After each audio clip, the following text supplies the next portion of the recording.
তোমরা তো শুনিয়েছিলে সে আমাকে আই লাভ ইউ বলেছিল। আই লাভ ইউ কথাটা শোনার পর আমার হার্টবিট বেড়ে গিয়েছিল। আমি খুশিতে কান্না করছিলাম। আমার কাছে সেই রাতটুকু আজও জীবনের সেরা মুহূর্ত হয়ে আছে। সেই রাতে সে আমাকে বিয়ে করার প্রতিশ্রুতি দেয়, আরও কথা দিল সে সবসময় যে কোনো পরিস্থিতিতে আমার পাশে থাকবে। আমি তার সমস্ত কথাগুলো সত্যি ভেবে নিলাম। এরপর আমাদের সম্পর্ক চলতে শুরু করলো। আমার আপুর মাধ্যমে যেহেতু তার সাথে পরিচয় হয়েছিল, তাই আপুকে আমি শুরু থেকে সবটা বললাম। আমার দিদির তাকে আমার জন্য পারফেক্ট মনে হয় না, সে রিলেশন করতে না করলো, তাকে শর্ত দিল এডমিশনে ভালো কোথাও চান্স পেলে আমি নিজেই তোমাদের বিষয়ে সবাইকে জানাবো। ততদিন পর্যন্ত তোমরা বন্ধু হয়েই থাকো। আমরা দিদির কথা মেনে নিলাম। আর সবার মতো আমরা সব সময় দেখা করতে পারতাম না, কারণ আমাদের দুজনের বাসা কাছাকাছি নয়, লং ডিস্টেন্স রিলেশনশিপ ছিল আমাদের। মজার বিষয় হলো তার সাথে পরিচয় প্রায় 10 মাস পর আমরা প্রথমবারের মতো দেখা করি। আমি সব সময় তার থেকে সময় চাইতাম। সে আমাকে পড়াশোনার অজুহাত দিয়ে খুব একটা সময় দিত না। মূলত সে আর সবাইকে সময় দিতে গিয়ে আমাকে সময় দিতে পারতো না। দিদিকে এসব বলার পর ওকে বুঝালে আমাকে সময় দিত, তবে সেটা সাময়িক। কিছুদিন পর শুরু হয় আবারও সেই অবহেলা। একদিন দিদি বলল, ভালোবাসতে হলে এক পাহাড়ের সমান কষ্ট সহ্য করার ক্ষমতা থাকতে হয়। এই কথা মেনে নিয়ে শত কষ্ট সহ্য করেও তার কাছে পড়েছিলাম, কারণ তার সাথে কথা না বললে থাকতে পারতাম না। এর মতোই এইচএসসি পরীক্ষা শুরু হলো।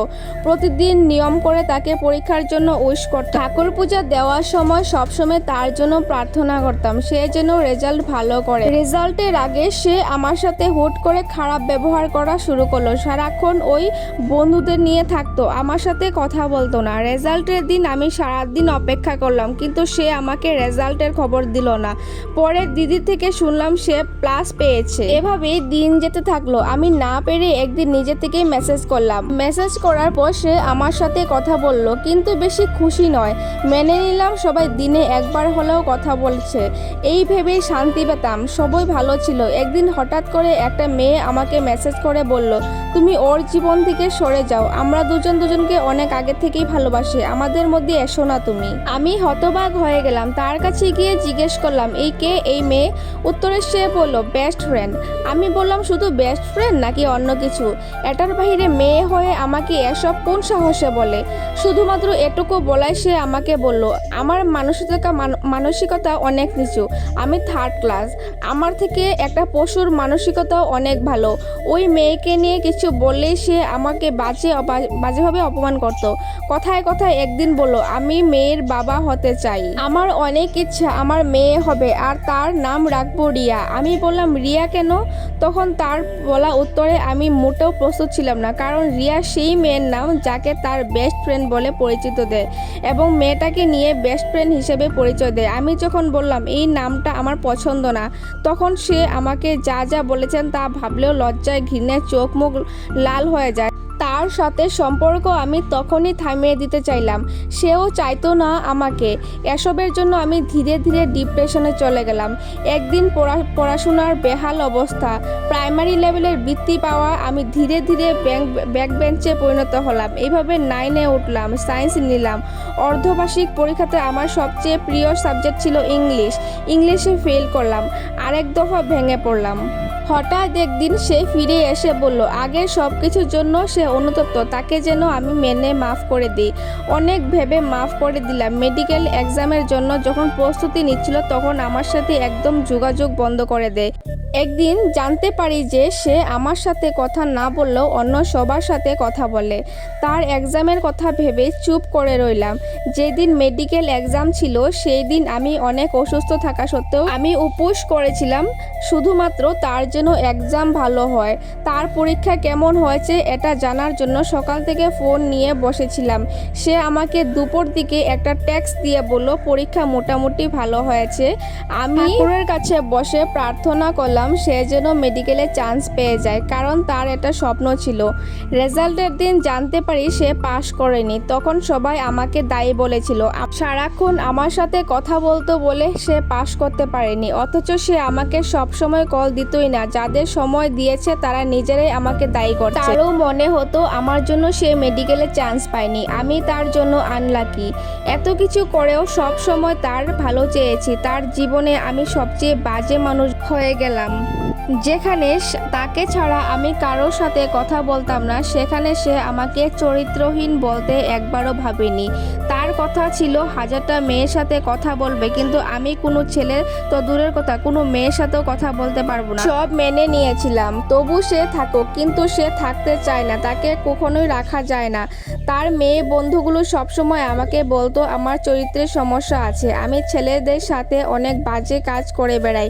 এসবের জন্য একদিন খুব রাগারাগি করি তার সাথে। তারপর তাকে বললাম, আমাকে এসব কথা বলার সাহস কোথায় পায়? আপনার বন্ধুগুলো আমাকে এসব বললো কেন? কিন্তু নিজের বিয়ের পরেও বয়ফ্রেন্ডের সাথে পালিয়ে যায়, ছেলেদের সাথে রাত কাটিয়ে আসে, অথচ আমি আপনার জন্য ঘর থেকে বেরোই না। এসব শুনে সে তাদেরকে কিছু না বলে আমি তাকে ব্লক করে দিই। কিছুদিন পর সে আমাকে বলল, ওদের সাথে সম্পর্ক নেই আর, আমি শুধু তোমাকে চাই, ওদের মতো বন্ধু লাগবে না। আমি তাকে শেষবারের মতো একটা সুযোগ দিই, কিন্তু সে বরাবরই আমার বিশ্বাস ভেঙেছে। আমার মধ্যে সব ঠিক ছিল, কিন্তু একদিন আমি আমার ভাইয়ার আইডিতে গিয়ে দেখতে পাই সে তার অন্য আইডি দিয়ে সবার সাথে যোগাযোগ রেখেছে এবং রিয়া নামের ওই মেয়েটার সাথেও যোগাযোগ রেখেছে।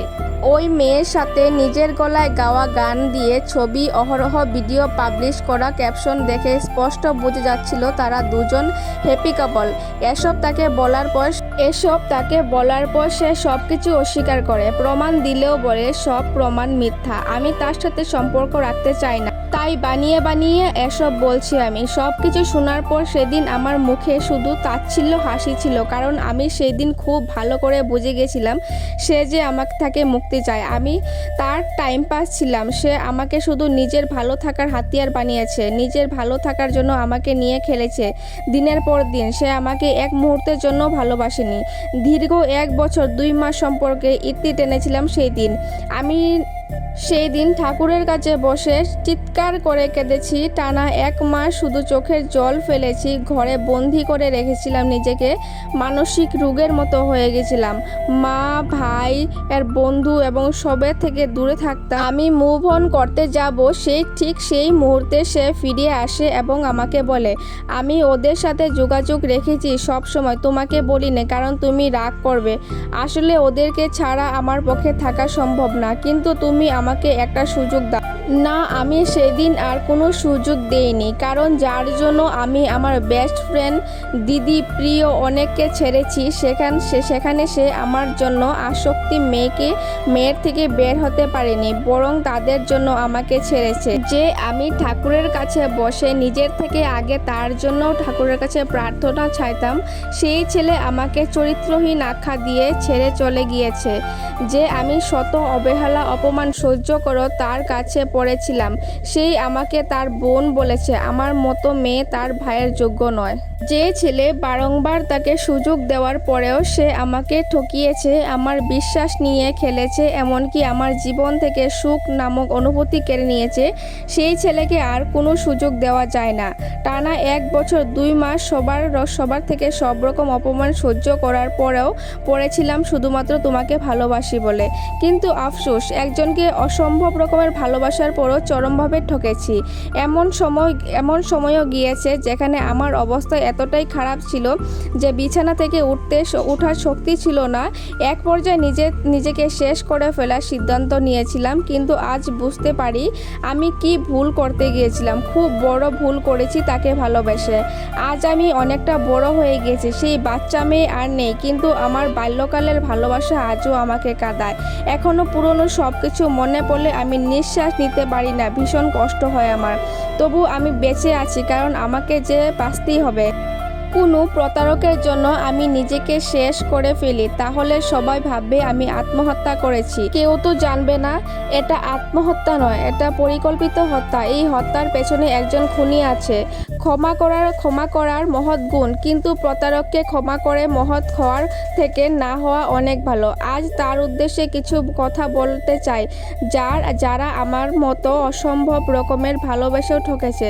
প্রতিটা ঠকে যাওয়া মানুষ নিজেদের সামলে রাখবে, যে কোনো পরিস্থিতিতে শক্ত থাকবে এবং মুভ অন করে সেই সকল প্রতারকদের দেখিয়ে দিবে ভালো থাকা শুধু তাদের অধিকার নয়, ভালো থাকার অধিকার সবার আছে। আর একটা কথা মনে রাখবে, প্রকৃতি কখনো ছেড়ে দেয় না।